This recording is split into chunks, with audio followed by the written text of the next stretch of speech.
Let's continue this conversation now with my next guest. And I did mention in passing Anthony Joshua right at the very top.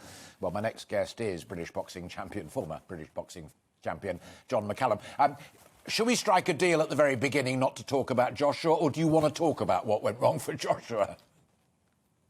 I just feel that Joshua got bet by the better man. Usyk's a wonderful boxer and an Olympic champion himself, so I just feel that he came up against a better technician last night. And is that an interesting twist to it? Because James Cracknell was just talking about charisma and expectation, and people almost forgive silly stuff because he or she is their man or their woman and they want them to win, and they don't ask the probing questions. Do we sometimes turn a blind eye that Joshua simply wasn't, as you said, the best man on the night, but we kind of want to forgive because they're a Brit? Yeah, I mean, we just expect Anthony Joshua to win. He is the poster boy of British boxing, and he's got a great record. And to Joshua's credit, he's took on this challenge. He didn't have to take this challenge. He could have gave up the WBO belt and went a different route. So to the Olympics as well, which I started the conversation with James too about.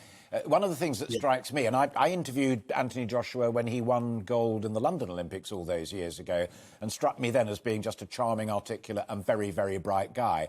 But right now, 20 years later, the Olympics is still providing a steady stream of young men and now young women as well in your discipline. Great young boxers coming through the Olympics and then making the transition into professionalism. Is that a conscious strategy by the boxing authorities, or is that just the way it now goes? I just feel that people have seen the success of Anthony Joshua winning that gold medal. They know that what's out there for them. Winning an Olympic medal can give them open so many doors, give them a great future in boxing.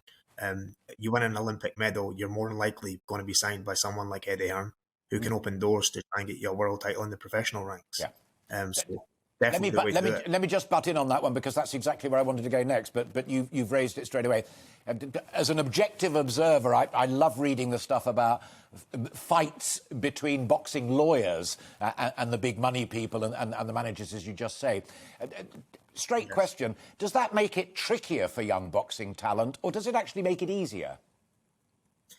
I think it makes it easier in a sense. You've got guys like Eddie Hearn and these lawyers behind you negotiating the deals on your behalf. So all you need to concentrate on is actually being in the best shape and performing to the best of your ability. So having guys like Eddie Hearn would definitely be a positive. Sure. And boxing is not only your speciality and area of expertise, but you're a sporting fan, obviously. Do you have a broader sense of why we can be celebrating Emma Raducanu in tennis? We can celebrate George Russell and Lando Norris in Formula One, hopefully to the rafters later on, and all of those young kids, BMXing, skateboarding, the lot of it. Do you sense, as a sporting fan, that we're in a purple phase of success? Yeah, I feel it's great. I feel success breeds success. And I mean, when someone from your country achieves like a gold medal in the Olympics, it's great to get the whole country behind them. Final question then, and people will have enjoyed and noted your accent.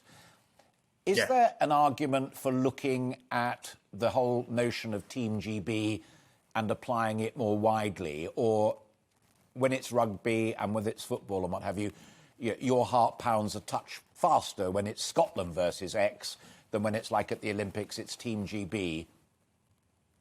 I think the Olympics is set up perfectly as Team GB. I mean, for domestic sports like the Six Nations, the heart is always pounding when it's Scotland versus whoever. So I think the way it's set up just now is perfect.